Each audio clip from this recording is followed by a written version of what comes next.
It seems like there is a close similarity between the left in Poland with its emphasis on globalism, the idea of trying to open up the border, a kind of softness on crime.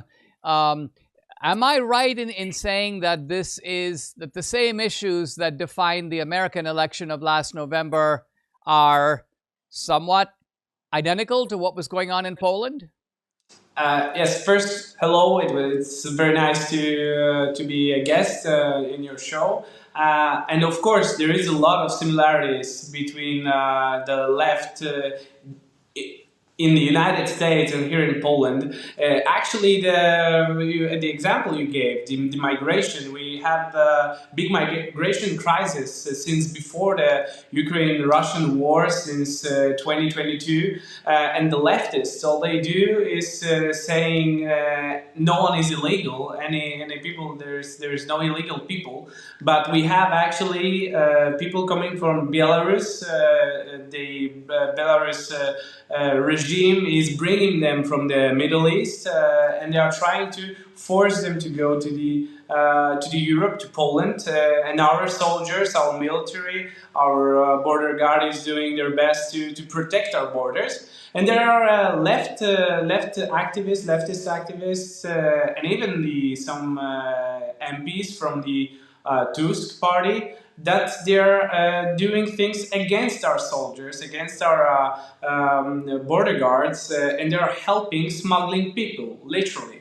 And if I could interject too, Dinesh, so Navrowski ran on certain policies that are anti-woke in that, you said the left here wants to take down statues. He's trying to make it not unlike Trump's policy of a 10-year sentence for if you touch any of the statues in America.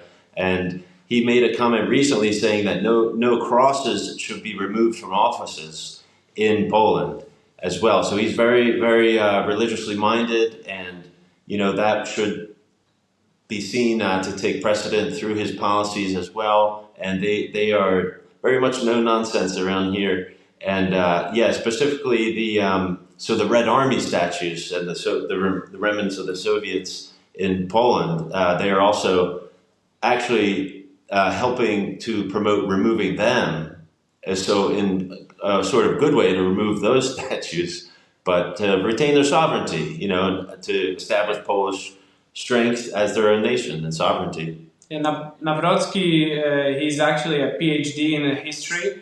He was the head of the Polish Institute of National Remembrance. So he was actually hunting down and people who was